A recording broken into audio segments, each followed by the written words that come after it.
What up, everybody? I've lost my voice. I was like growling in a rage the other night and burnt my vocal cords, and then had like a busy night afterwards at the restaurant, and just been like running like crazy. So I'm hoarse.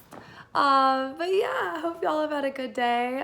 Me and my zit here have had a day off, which was needed. I've just sort of been meandering about trying to like get some things done. I shipped out some Etsy orders and haven't been very productive since. Can't really tell you what this day has been other than just taking it slow. I went for a long walk in the woods this afternoon. It was really nice. Fall has been, in my opinion, really pretty this year. We've had more time than usual of just like cool weather.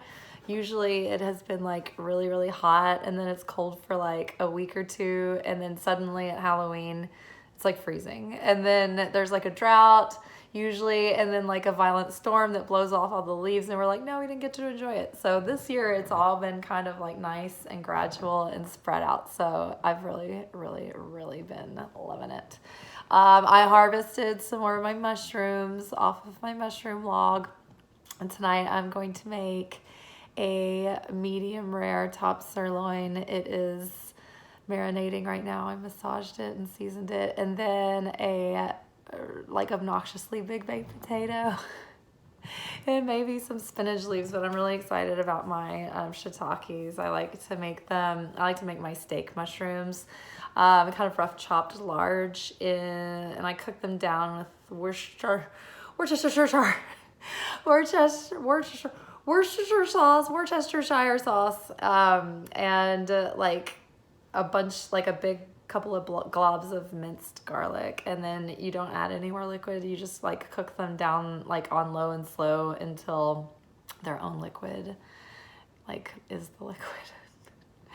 Yeah, so I'm excited about our reading today. When I saw the cards, I was like, huh. And then I thought about the context of the fact that like we've basically been like, when Opryland, the theme park, was here, there was, oh, it's so funny. There was a ride called Chaos. And it's so funny because it was like the ride was supposed to have, it was like it was a roller coaster that was built inside, sort of like Space Mountain, except less elaborate. But there were like projection screens throughout the ride, and so I think there was supposed to have like thematic like video footage projected on the screens, but I don't know if it was never finished or it broke and they just never fixed it. But like for my whole adolescence, it was just like a ride through a dark room, and you saw these like blank screens sometimes. But the benefit of riding Chaos was that the cars that you rode in, it was like you were supposed to sit with your legs open and somebody would sit in your lap, and then a bar would be pulled down. So it was like people going through puberty. That was like the crazy, like wild, sexy ride to like go have this like seating arrangement. I don't know why I'm just thinking about that now. But anyway, the ride was called Chaos, and it like there was this like lady's voice that would come over the loudspeaker while you were waiting in line, and you were like waiting in line in this like weird dark tunnel hallway kind of thing, and she'd say, "Please move quickly through the station. Your time is running out." And it's kind of like, I feel like we're at that moment because we just came through this like big threshold. Last night was the new moon in Scorpio, or like it was like early in the morning maybe. A new moon in Scorpio, solar eclipse was yesterday. And we did our workshop last night. It's really good. Go and watch it. But the day before that, go watch that reading too, because it was talking about the decisive moment and like the time of like testing and initiation, and like at this like really decisive Y point in the road. and like we were like crossing the portal, and like this, like all the, like the stakes are, you know, high, and our actions are going to carry, the weight of our actions is going to carry out for the next 6 months, and it's kind of going to determine whether we're feeling like the rebirth season of Scorpio or the death season of Scorpio. So with all that said, today's cards were, I started with the Halloween Oracle with the intention of following up with, I was going to pull one card and follow up with some tarot cards, but 3 cards from the Halloween Oracle came out, and I felt like it was very complete, so I didn't go any further. But we got midnight, which is the most magical hour of all. And we've talked about that a lot in our Secret Teachings of Jesus videos, that the reason why we do them after midnight is it's because I work late on Saturday nights, and I'm never like really home or available for the video before midnight. But 2, midnight is this liminal space between the grand ending of one major thing, or the, you know, one day, and the beginning of another day. And so it's a threshold, it's a portal of time where the veil is thin and the light is pouring through.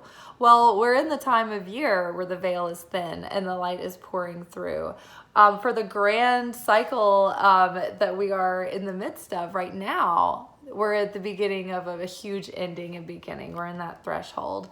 And that was only the story of that narrative was just illustrated in the Scorpio new moon solar eclipse, where it was like signifying death and rebirth of this old cycle, and this moment where we're shifting into this new time, this new period, this whole big story of our life. The sequel is starting. And so the clock strikes midnight. Immediately when I pulled this card, I thought about all the fairy tales where that's when the spell takes effect. That's when the curse is broken. That's when the transformation happens. It's always like, and when the clock strikes midnight.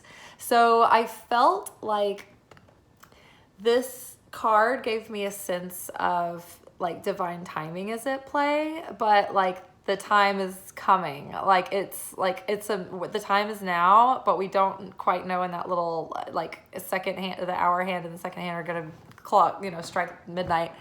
The minute hand.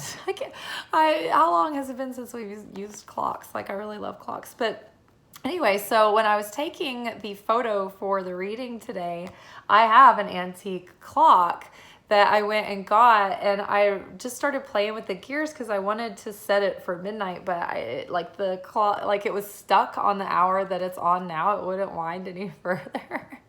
So I love it. It's like the old timeline. Like, I couldn't go any further in the old timeline. Like, I'm just saying that right now, realizing it right now. That's so funny.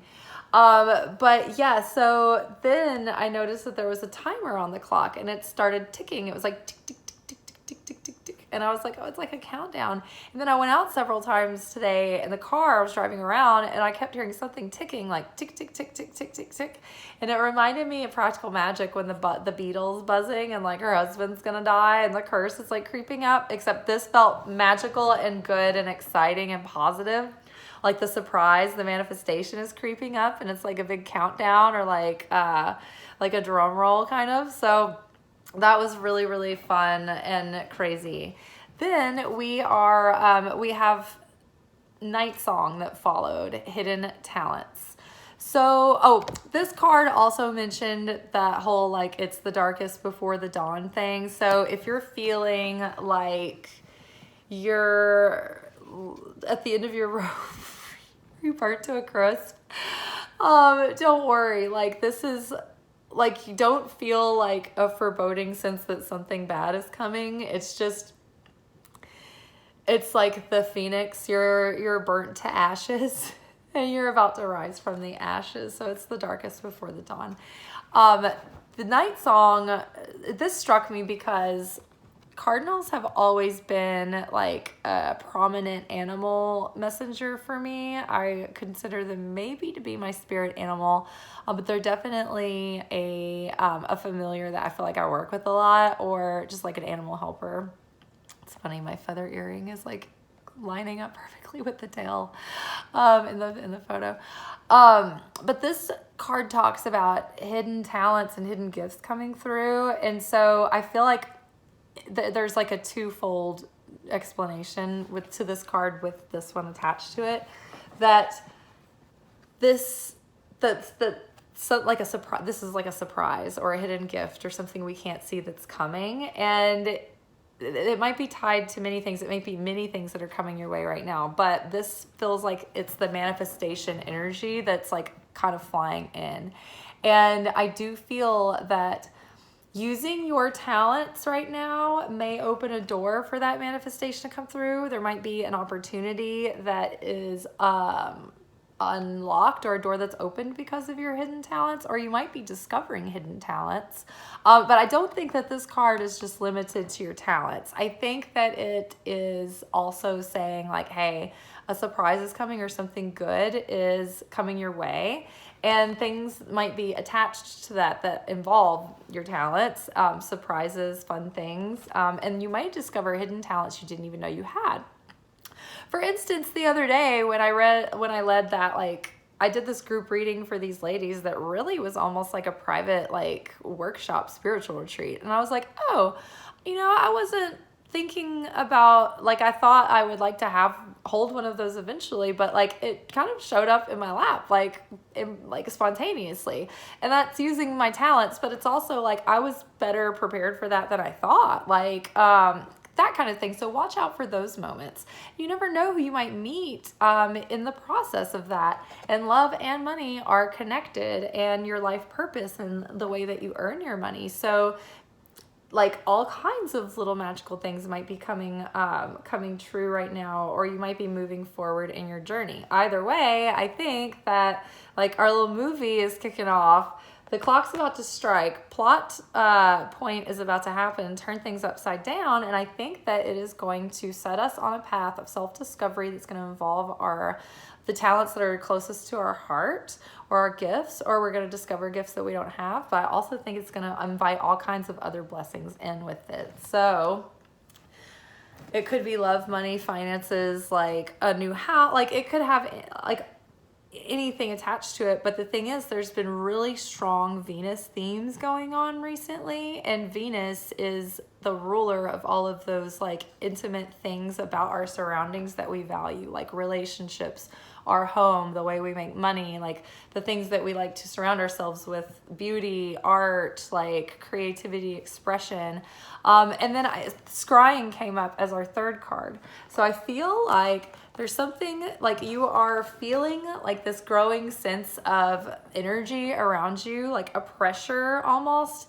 And it's feeling exciting. It's feeling like disembodied anxiety. And it's like, what is this? But there's this pressure coming through. And that is the pressure of that pure, unadulterated, formless potential that is like chaos, that is pushing through from the other side of the edge of reality and unmanifest, right? So it's as if that energy has been pouring in since a few weeks ago during Rosh Hashana and all that. That light, that opening, that portal of time and space that was open, that light was coming through, raw potential, and now it's been going through our system from when it's crowned us. It's been moving its way through our chakras, and it's been crystallizing. It's been like, oh, okay, we've been able to have ideas and get inspiration and envision things in our mind's eye, and then actually be able to like communicate that, to speak it in words and write it and use our voice. And we've been able to feel it and like build our confidence around it. And so it's the manifestation is slowly but surely coming into form, and I think we can sense it intuitively. And we may be even having like pay attention to signs and synchronicities definitely right now. Also pay attention to your dreams. My dreams have been pretty vivid this week. I've had some visitors from like my best friend Trace came to me in my dream last night who had died like several years ago in a tragic accident, but it was really good to see him. And then someone came to me in my dream the other night. So they're like, dreams are very vivid right now, and it's very easy to meet up with people, you know, I guess like in that astral realm. So just be aware of that. Pay attention to your dreams, pay attention to the themes of your dreams. Yeah, and give yourself time and space to just let your mind wander and drift and see where that trance takes you, right? What visions are pushing forward, what's coming through. But either way, I think that like intuitively we sense something's coming. And like for me personally, I was like, ooh, I hope that like my like skills and talents that I'm using to do like these channel messages and these readings and everything, my coaching work that I do with other people, like I'm hoping that like all of that is really starting to fill out. And I've had a bunch of people like recently commenting and taking actions on the videos, so thank you for that. Thank you so much. It really makes like an enormous difference. Like even just like consistent few people doing it has actually gotten me like exposed to huge audiences before, but it's like kind of like has to be kind of ongoing for a while before I'll break in. But it's just like, oh, it's so nice when everybody's like really supportive and they're like, oh, we get why it is, and we like your content and you're doing good and it's making a difference. So that makes me feel good. But also I just want to be able to spread the channel out to other people. It's like, it's not really as much about my satisfaction, although that's really nice and I enjoy it. But I just want to be able to be a functional tool for the light. And I feel like I've just been buried in the shed. But not for long, hopefully. I have a feeling that like I feel the momentum and I feel the excitement. And when you are the most tired and when you don't feel like doing things, we learn in Kabbalah that is when you reveal the most light, because you're pushing yourself outside of your comfort zone.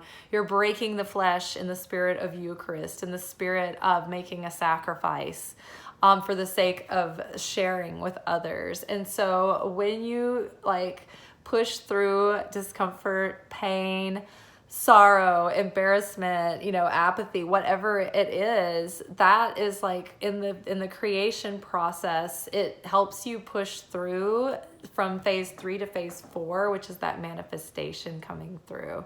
And the things that you do when you don't want to, like, or when you don't feel like it, but it's like in the spirit of sharing and showing up to like give, it makes a huge effect and a huge impact. So just be encouraged that the harder you feel like it is for you, like the more points that you're getting in your own elevation. It's like Mario, it's like you jump on that mushroom and you squash the little bad guys and you you get to be big Mario and you grab those coins, right? So y'all be big Mario, squash those mushrooms, grab those coins. Yeah, I just love this. And I love this deck. I'm not super, I feel like the back of these cards is a little bit Party City, but I still like them so much. I love the artwork on these cards. It's the Halloween Oracle, in case you're interested. All right, you guys, I am excited to see what's unfolding. I'm always excited to hear about what y'all have been through and up to. I do see your comments and I try to respond to them as quickly as I can, but sometimes I'm just like running from one thing to the next. There are still like, I have some texts from people that I haven't answered. I'm sorry. They're probably not even watching, so they're probably like, what a cold, heartless person who doesn't care. I'm sorry. I just have been so busy. Yeah, I'm gonna have a hot bath and like read the book Angels Within Us. Each chapter you're working with an angel that corresponds with the 22 paths of Kabbalah, the 22 letters of the Torah. Most magical systems all have their same like basics, their same foundations. So that this book, I don't think it talks about Kabbalah vaguely in the introduction, but It's also in line with like a lot of the other traditions, particularly Abrahamic traditions around angels. So, all right, I'm just starting to like fizzle out. Okay, I'm excited about my bath. I'm excited about my steak, and I'm excited about whatever this is. I'm definitely feeling this. Something's going on, and that little ticking clock. That felt exciting. It did not feel like gloom and doom at all. It's like been like, ooh, what's up? What's around the corner? So yeah, let me know if y'all have any pleasant surprises show up. I'd like to hear about it. All right, ciao.